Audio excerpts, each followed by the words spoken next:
Já vi que és mesmo convencido, armado em me dar tarefa. É mori, pessoal, eu estou direto, tranquilo, nada que abulho. Família na casa, está campeão.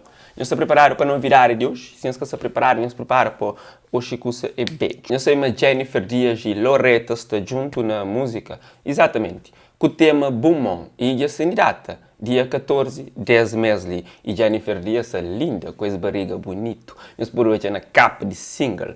E dia 14 também está a sair novo tema de Looney Johnson. O tema é Joia. Exato. Esse artista também já divulga algumas imagens e fãs já começam a ficar ansiosos para saber o que está bem. Looney Johnson escreve na descrição de capa de single, tá falando, dizem que por trás de um grande homem tem sempre uma grande mulher. E eu não posso estar mais orgulhoso. Joia. Joia, então, 14 10 meses está na boa frente. Cabo Perde está na novidade crioulo.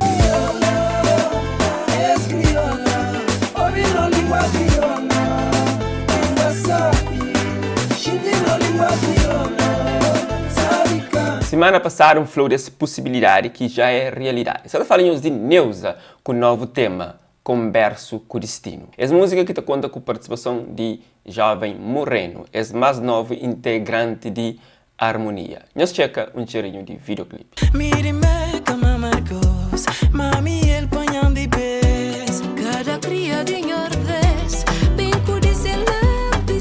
Agora, se você gosta de Funananta Flow, prepara para o pila baixo. Então, trazemos Tatoco Mendes com o tema Mundo é Doido.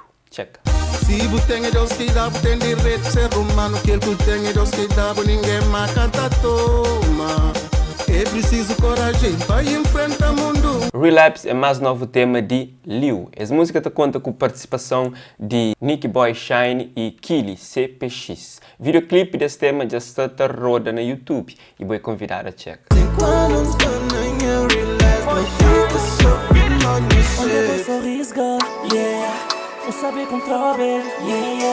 Nunca sabe se você dá conta, mas ainda bocada fica a saber uma KSRM Family já lança álbum, exatamente, também com o nome Obrigado. Esse álbum de 13 faixas que conta com a participação de alguns artistas, cima Gary, Loretta e Blacka e outros mais.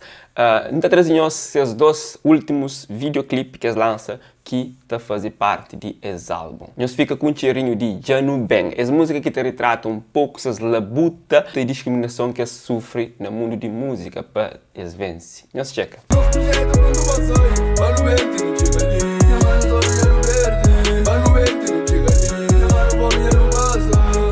Saudade Boa Doce é música também que está a fazer parte de esse álbum. Uma música que é sentimental e que certamente também mexe com o bom. Se calhar vou poder ter uma história parecida com esse. Nós fica com um cheirinho. Nunca queria que ele só entrava na minha lista, só de canta, corpo terapia, pouquinho horário está perto. Álbum de KSRM Family já está disponível naquelas plataformas digitais que vou pôr bailar e sacuta. Pessoal, novidade crioulo, se chega a fim, espero que vocês gostem. No comentário, não nos deixa nossa proposta e opinião de coisa que nós queremos trazer. Não te conto no próximo One Love.